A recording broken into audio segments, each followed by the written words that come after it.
Ça sent la pluie, donc ça veut dire un petit cinoche. Salut à tous, c'est Alta. Je vous apprends rien, mais il y a quelques temps, les cinémas ont enfin réouvert après un long moment d'absence. Moment long. Extrêmement long. Souffrance.mp4. Souffrance.mp4. Et l'une des plus grosses problématiques pour les grandes salles de cinéma type multiplex, les cinémas un peu grand public, fut l'absence de gros films hollywoodiens type blockbuster. Des films qui prenaient une grosse part de leur catalogue jusque-là et qui tout d'un coup sont partis loin, très loin.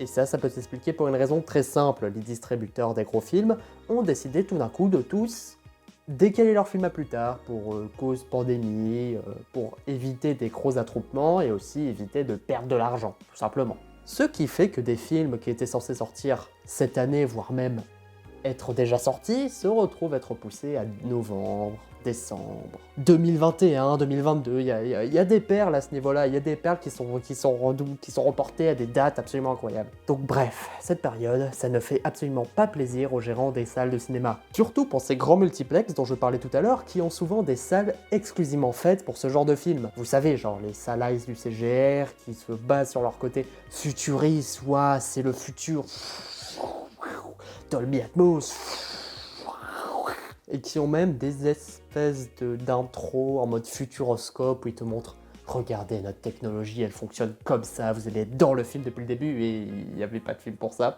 Il n'y avait aucun film qui méritait d'être dans ce genre de salle, donc du coup, ça a permis 2-3 incohérences plutôt bonnes, par exemple le fait que Felicita, un film 100% underground, s'est retrouvé dans des salles CGR, comme ça. Un film qui méritait de l'attention et qui en a du coup sûrement eu grâce à ses entrées dans les cinémas CGR ainsi que plus gros cinémas que les petits cinémas indépendants où il aurait dû aller d'habitude. Oui, il y a des points positifs, même au coronavirus.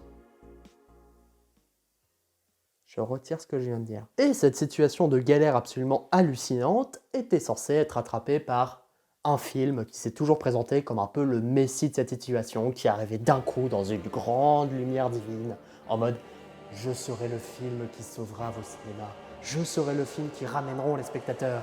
Et ce film, c'est Tenet de Christopher Nolan. Alors, les fans de Nolan, je sais que vous êtes très à fond là-dedans. Moi aussi, j'aime beaucoup certains de ses films, tout autant que vous.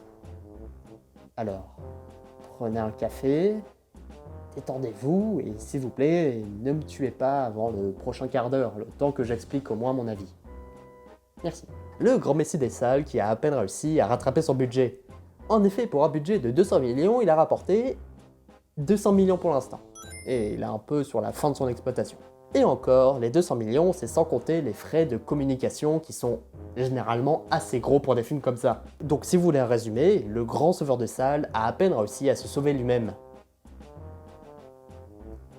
C'est triste un peu. Alors, est-ce que c'est la faute de la pandémie? Est-ce que c'est la faute du film? Ou est-ce que c'est la faute de son réalisateur, Christopher Nolan? Nous allons répondre à ces questions dans cette vidéo qui sera coupée en plusieurs parties, parce que même si je trouve pas que Tenet est un film passionnant, il y a beaucoup de choses à dire dessus.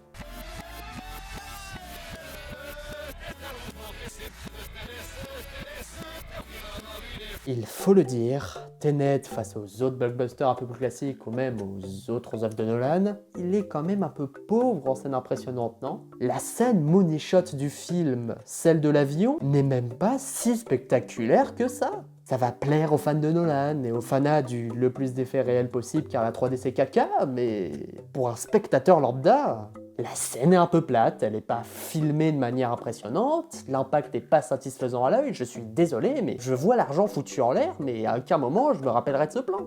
Le plan qui m'a foutu le plus de frissons, c'est un plan avec une voiture retournée qui se remet sur ses roues. C'est pas extraordinaire ça, je veux dire, moi, avec 200 millions de budget, je te fais mieux, hein. Et Hollywood, regardez, j'ai mis l'image. Et Hollywood, regardez, c'est incroyable. Si vous voulez, je dis, petit projet incroyable, ça va faire un carton, regardez avoir fait ça. Oui, bon, je suis un peu taquin, on sent que le film a coûté 200 millions et qu'il a coûté pour une raison. On voit vraiment les scènes où ils ont mis de l'argent. Je dis pas que tout l'argent est passé dans les 4 quarts de la régie, mais quand même, faut avouer que pour un film à 200 millions, c'est pas très stimulant, quoi. Tu sens l'argent foutu en l'air à beaucoup de scènes, mais t'es pas vraiment pris dedans, quoi. Et ça, c'est parce que les personnages sont creux, en fait.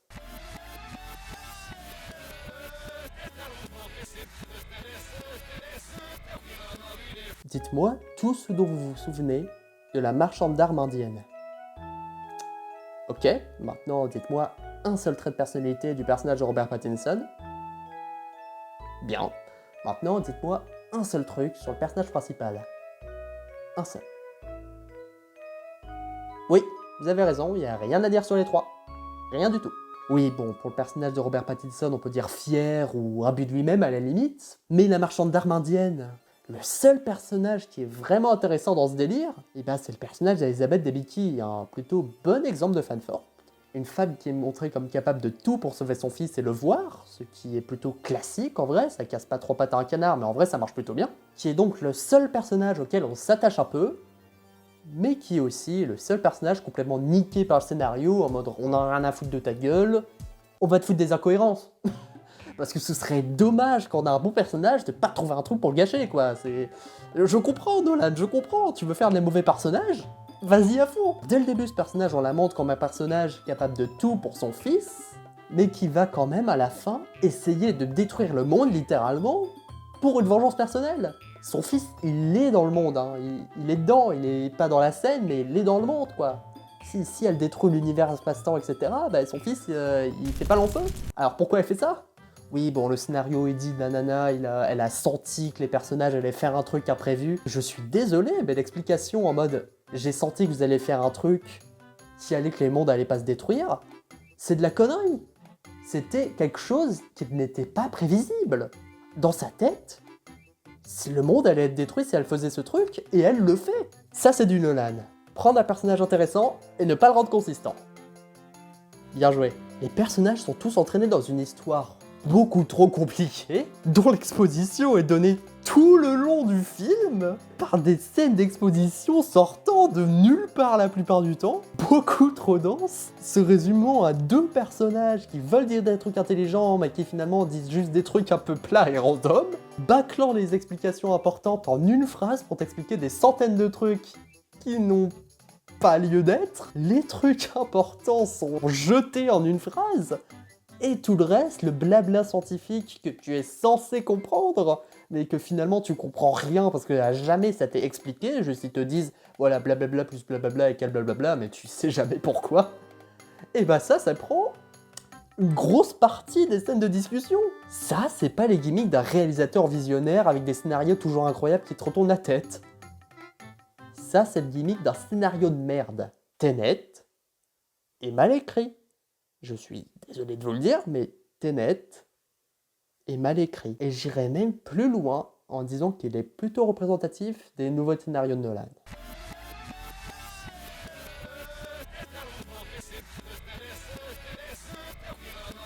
Je suis désolé, mais quand tu fais un putain de film à 200 millions de dollars, je rappelle, et que les premiers jours de diffusion, les seuls retours que tu as, c'est « j'ai rien compris, mais ça avait l'air génial », c'est pas un bon signe. C'est pas un bon signe.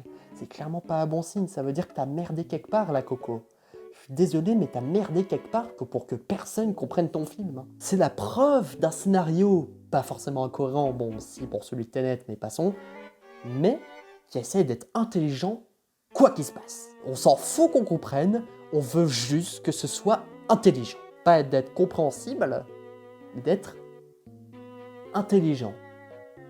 Alors qu'ils le sont pas du tout, hein. Les scénarios, généralement, c'est du surclassique, mais on rajoute de la complexité à l'intérieur pour essayer de te faire croire que c'est complexe, alors qu'en fait, pas du tout. Dunkerque, histoire vraie, avoir 3 points de vue différents. Interstellar, planète en danger, devoir sauver. Tenet, agent secret, devoir protéger monde, 3ème guerre mondiale, MacGuffin. C'est James Bond, hein. C'est James Bond. Un James Bond des années 80. C'est pas complexe, ça. Surtout que dans le cas de Tenet, dès que tu sais que le film se base sur du plus ou moins voyage dans le temps, tu le sais que machin truc, c'est en fait lui qui vient du futur, c'est pas surprenant ça. C'est juste un délire utilisé dans 90 putains de scénarios de films de voyage dans le temps. C'est pas visionnaire, c'est plus que classique même. Je dis pas que c'est mauvais de faire du classique, Il faut juste l'assumer et arrêter de dire que tes films c'est du complexe, alors que pas du tout. Tenet est un bon film, handicapé par un scénario essayant de te faire croire qu'il est intelligent. Tout ça pour te sortir un film plat. Plat comme une putain de prairie, sans dénivelé ni rien, juste le petit truc que tu marches et que tu oublies 3 semaines après. Tout ça pour ce film qui t'a toujours été présenté comme le grand sauveur des salles. Alors que non, le grand sauveur des salles, c'est le spectateur. Personne d'autre. Et pour ceux qui me diront que oui, ce film était censé ramener des spectateurs, c'est pour ça que tout le monde sait que c'est le grand sauveur des salles, non. Ce film n'était pas là pour ramener des spectateurs. C'est un film de niche, quasiment.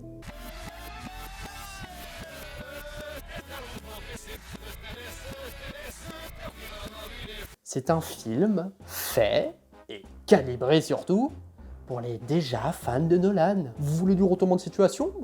Ouais, ok. Vous voulez plusieurs timelines? Ouais, j'imagine qu'on peut enregistrer ça, ouais. Je veux dire, il n'y a même plus d'efforts à ce niveau-là. C'est quasiment une parodie de Nolan, le bordel. Hein. On met ses effets de scénario, parce que c'est Nolan, et ferme ta gueule, il n'y a pas d'autre raison. Et je sais que les fans de Nolan sont déjà partis à ce moment-là. Ils sont déjà partis de la vidéo, ils ont déjà mis leur petit pouce rouge, même s'il est bleu, mais ça on va pas en parler, c'est un sujet beaucoup trop politique pour moi. Ils ont même déjà mis leurs petits commentaires à base de « ouais j'ai compris le film, donc ferme ta gueule », ou alors du très célèbre « j'ai vu Inception 35 fois, donc du coup ferme ta gueule, moi je suis un grand cinéphile, ferme ta bouche ».